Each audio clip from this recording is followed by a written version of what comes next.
Today I will show you a sci-fi, romance, drama film from 2016, titled Passengers. Spoilers ahead. Watch out and take care. The interstellar spaceship Avalon can be seen traveling through space, headed to a colonized world called Homestead 2. All of its quarters are empty, the vessel is on autopilot. The 258 crew members as well as the 5,000 passengers are in hibernation. Suddenly, the ship passes through an asteroid belt that's weakening its shields. Power is diverted to the main shield, but the ship is on a collision course with a giant asteroid. Suddenly, the asteroid collides with the ship, causing various malfunctions. The ship begins self-reparations, but one of the hibernation pods activates. The passenger awakened is Jim Preston, a mechanical engineer. His pod opens and an automated system helps with his awakening, telling him that he spent 120 years in suspended animation and that the ship is only 4 months away from Homestead 2. He's told that he will be able to spend that time enjoying the luxurious aspects of the ship. Jim receives instructions about his ID band, his cabin and the primary activities he's to take part of, prior to the arrival on the planet. Excited and nervous to meet the people on the ship, he gets ready, leaves his cabin and walks into an automated class meant for an entire learning group.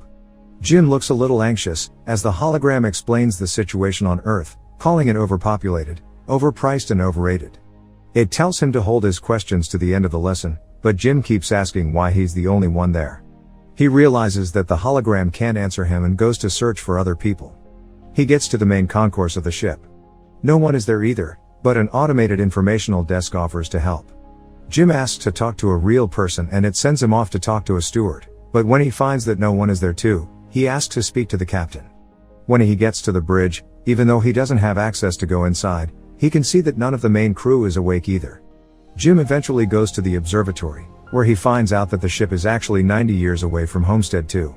He realizes that he woke up too soon, so he rushes back to the concourse and sends a message back to Earth asking what he should do, because he doesn't know how to get back into hibernation.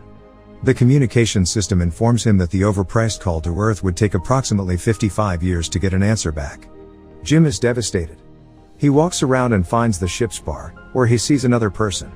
As he's talking to the bartender, something seems strange about him. When he goes to get him a drink, Jim realizes that he's an android. It's called Arthur. Jim wants to find out more information from him, but he can't even explain to the android how it's possible for him to be there ahead of time. Jim wakes up in his cabin the next day and goes to the cantina, where he quickly realizes that most of the things on the menu are reserved for gold-class passengers only.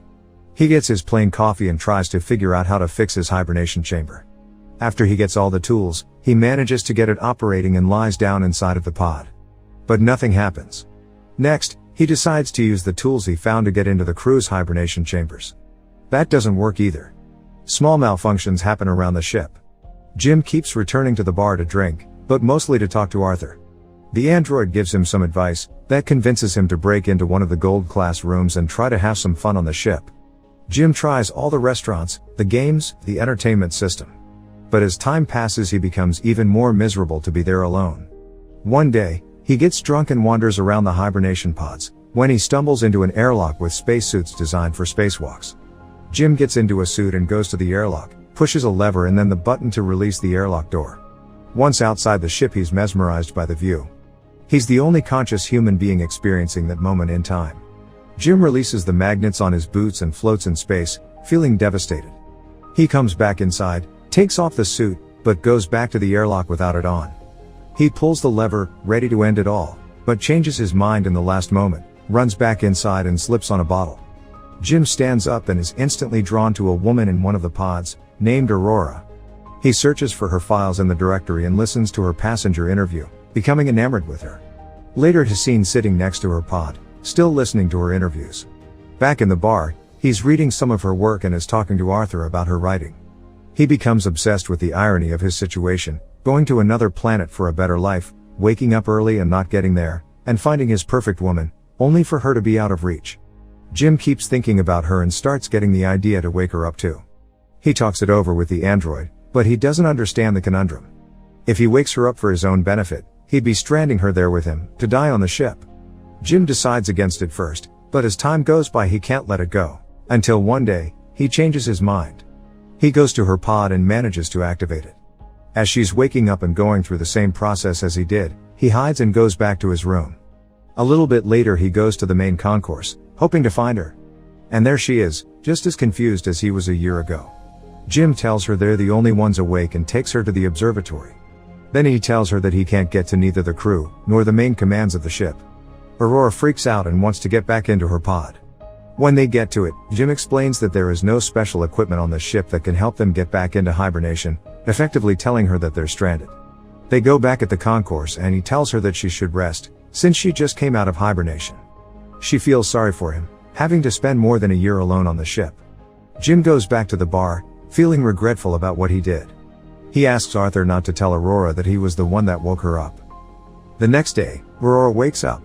She goes back to the concourse and asks the automated info desk about the hibernation pods. Jim joins her there and they go to get breakfast. As they leave, the info desk has some sort of malfunction. In the cantina, Aurora realizes that Jim has been eating the same breakfast for more than a year and gets him one of the gold class menus. They talk about the possibility to fix the pods, but, unlike Jim, Aurora isn't ready to give up. She searches through the infirmary, then goes through research documents, eventually ending up at the crew's hibernation quarters trying to break the doors open. Jim notices more malfunctions throughout the ship. Sometime later, Aurora laments about her life on the Avalon. She writes, jogs around the ship and swims in the pool, becoming more and more aware of her situation. She goes to the cantina to interview Jim, thinking that his story might be interesting. She asks why he immigrated to the colony. Jim answers with slogans from the company first, but then further explains that he hopes that on the new world he could be somebody, he could build a life. Later, they end up in the observatory and Aurora finally shares her reason to be there. Unlike the other passengers on the ship, she has a round-trip ticket. Her idea was to go to Homestead to live there for a year and come back to Earth, to become the first journalist that has ever done that, writing the greatest story that ever was. Aurora slowly gives up on finding a way to fix their current predicament and Jim figures out a way to cheer her up. He takes her dancing, to the cinema, and to the basketball court. Lastly, he takes her to the bar to meet Arthur. She relaxes for a bit, until she remembers their situation. Jim is left alone with the android, feeling awful about what he's done to her. The next moment he's seen tinkering with something and in the other Aurora walks into the observatory to find a miniature of the Chrysler building he made for her. Sometime later, they go on a date at the bar. They have dinner and share stories about their lives. She tells him that her father died when she was a teenager. After the dinner, Jim takes Aurora to the airlock and they get into the spacesuits. They go out for a spacewalk together. Jim finally has someone to share that magnificent experience with. Jim switches off the magnets on their boots and they float together in space. They come back inside and immediately kiss, retreat to his cabin and sleep together. Soon after, they start living like a couple. Aurora moves into his cabin and writes about her life on the ship. They jog together, eat together, sleep together. Jim explores the ship further and finds the hydroponics bay. He brings Aurora flowers. One day the ship passes by a red giant and they go to the observatory to see it. It's Aurora's birthday, so later that night they celebrate it in one of the many restaurants on the ship and then the bar. Jim goes to the washroom and prepares the ring he made for Aurora, while she stays in the bar chatting with Arthur. The android tells Aurora that Jim woke her up intentionally, unaware that he was still to keep that a secret. Suddenly, Jim comes back and she confronts him in absolute disbelief. She runs away furious and panicked. Jim comes back to his cabin to find all her things gone. He runs into her in the cantina the next day, but the moment he speaks, she runs away. Aurora is desperate. One night she goes over to Jim's cabin, punching and kicking him, wanting to kill him. Talking to her over the comm because she keeps avoiding him, Jim tries to apologize and explain his actions to her. He tells her he fell in love with her, but Aurora doesn't care. She can't forgive him for taking her life. One night, as Jim is in his cabin, another malfunction happens. The ship faces a critical error and the main command shuts down. Later, he walks into the elevator and it malfunctions. Aurora walks into the main concourse and sees that Jim has planted a tree there. Then, she goes to the cantina, where the food dispensary is also malfunctioning. Suddenly, both of them hear the voice of the deck chief over the comms, asking who planted the tree. They both run into the concourse and see Gus Mancuso standing in front of Jim's tree. They introduce themselves and tell the chief about the situation. He doesn't understand how 3 pods could fail. Mancuso takes them to the bridge and he discovers that there is something wrong with the ship, but the information on the systems has to be checked manually. When they leave the bridge, a robot almost falls on their heads and the two of them tell Mancuso that malfunctions have been happening all over the ship more frequently. He says that shouldn't happen, as he shows them how to collect the data. Mancuso checks on the pods, when Jim joins him there. He's figured out what happened with Aurora's pod. The deck chief finds what Jim did to be terrible. Later, he's at the bridge checking the collected data, when Aurora joins him. They talk about what happened with her pod, but he tells her that he can't do anything about it. Jim walks in with the 16th broken robot. Mancuso feels the hibernation sickness, so he goes to rest, but as he walks out, he coughs out blood. That night, Aurora can't sleep, so she goes for a swim. Suddenly there's gravity loss throughout the ship and she starts drowning as the water from the pool moves with her. The gravity drive resets and she barely makes it out alive. They both run into each other going to find Mancuso. The three of them are back at the bridge, slowly discovering what has been going on with the ship. Mancuso figures out that something happened 2 years ago, taking out a major system. They need to find and fix what has caused the failure, because the entire ship is trying to pick up the slack. If they don't fix it, the entire vessel will be stranded. They go to find the problem, but Mancuso faints, so Jim and Aurora take him to the infirmary. He's dying and there are no treatments that can stop it or prolong the time he has left. Sometime later, the three of them meet in the observatory and Mancuso gives Jim his ID bracelet, tells them to fix the ship and immediately perishes. Suddenly, the lights change to an alarming red and the ship starts shaking. Jim tells Aurora that he needs her help, and they run toward engineering, but there's another failure in the gravity drive. And immediately another one that afflicts Arthur as well. Jim deactivates him. They finally arrive in engineering and start looking for the problem. They find it in the power plant and as they open the hatch, Aurora gets sucked in. The asteroid has caused a breach in the hull in that area. Jim gets sucked in too, but he holds on to the hatch, as it keeps closing on him. Eventually he gets sucked in too, but they quickly manage to seal the breach.